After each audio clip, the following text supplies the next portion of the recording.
আমরা যারা কোরআন শুনতে এসেছি আমরা কোনো ভুল করি নাই, বরংস আল্লাহ রাব্বুল আলামিন আমার আপনার জন্য এখানে অসংখ্য অগণিত ফেরেশতা দিয়ে আমাকে আপনাকে স্যালুট জানাচ্ছে। আমি আপনি এখানে উপস্থিত হয়েছি আমাদের জন্য আল্লাহ তাআলার ফেরেশতারা আল্লাহ তাআলার কাছে মাগফিরাত কামনা করছে। বলেন সুবহানাল্লাহ। বারে বারে জ্বালাও বাতি, বারে বারে জ্বালাও বাতি, যদিও বাতি জ্বলবে না, তাই বলে তো ভিতর মতো বসে থাকলে চলবে না। শুধু ঘুষ আর ব্যভিচার, অন্যায় আর অবিচার, নারী ধর্ষণ, নারী হরণ, মানুষ খুনি চলছে বাংলার জমিন। বিদায় হতে চলেছে নবীজির রক্তে মাখা দিন।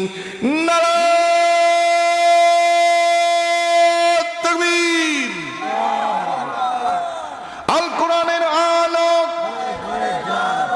এখনো ঘর জ্বালবেন? ঘরে তো বাংলাদেশ স্বাধীন হয়েছে 52 বছর বাপজান। 52 বছর ধরে প্রত্যেক মুসলমানের ঘরে কোরআন ছিল কি ছিল না? আসলে নাই? কথা বলে আসলে নাই? কোরআন থাকা সত্ত্বেও মা বোনদের পর্দা আগের তুলনায় কমছে না বাড়ছে? পর্দা বাড়ছে, বাড়ছে জানালায় আর হলো দরজায় আর টিভির গায়ের উপর। মা বোনদের গায়ে পর্দা খুঁজে পাওয়া নাকি ভাই? ভুল বললাম? ভুল বললাম? বাংলাদেশের প্রত্যেকটা মুসলমানের ঘরে এই কোরআন থাকা সত্ত্বেও এই কোরআনের মধ্যে চোরের বিচার আছে না নাই? কথা বলেন আছে না নাই?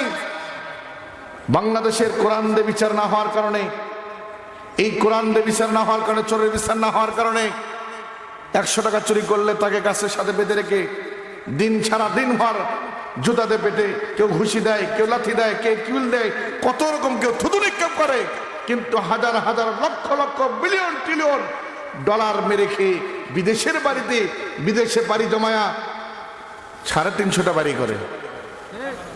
কথা বলেন ঠিক কিনা? 350, 360টা বাড়ি করে। এদের বিচার হয় না বাংলার জমিনে।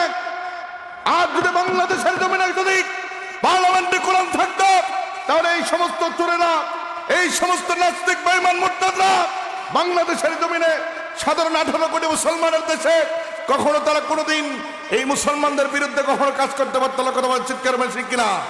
কথা বলে মুসলমান ঠিক কিনা? এই জন্য কোরআন ঘর থেকে বের করে পার্লামেন্টে সেট করতে হবে, আইনে বাস্তবায়ন করতে হবে। তাহলে বাংলাদেশের জমিনে আগামীর দিন যদি হয় কোরআনের বাংলার দিন, আগামীর বাংলাদেশ যদি হয় কোরআনের দেশ, তাহলে এই দেশের মধ্যে শান্তির বাতাস আবারও সুন্দর করে পথ পথ করে উঠতে থাকবে ইনশাআল্লাহ। কথা বলেন ঠিক কিনা?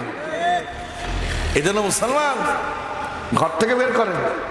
এতদিন ঘরের মধ্যে সুন্দর করে লাল শালু কাপড় দিয়ে পেঁচায়া সুন্দর করে আলমারির তাকের মধ্যে রেখে দিয়েছেন। কখনো মাকড়সা ডিম দেয়, কখনো এই জায়গার মধ্যে টিকটিকি ডিম পারে, কখনো এই জায়গার মধ্যে ধুলাবালু পরে আস্তর পরে, এমন অবস্থা কোরআন হাত দিয়ে ধরা যায় না। নাকি ভুল বললাম? কোরআন সেট করেন পার্লামেন্টে, বাংলাদেশের পথ পরিবর্তন হয়ে যাবে। সুখী সমৃদ্ধশালী একটি বাংলাদেশ আমরা করতে পারবো ইনশাআল্লাহ।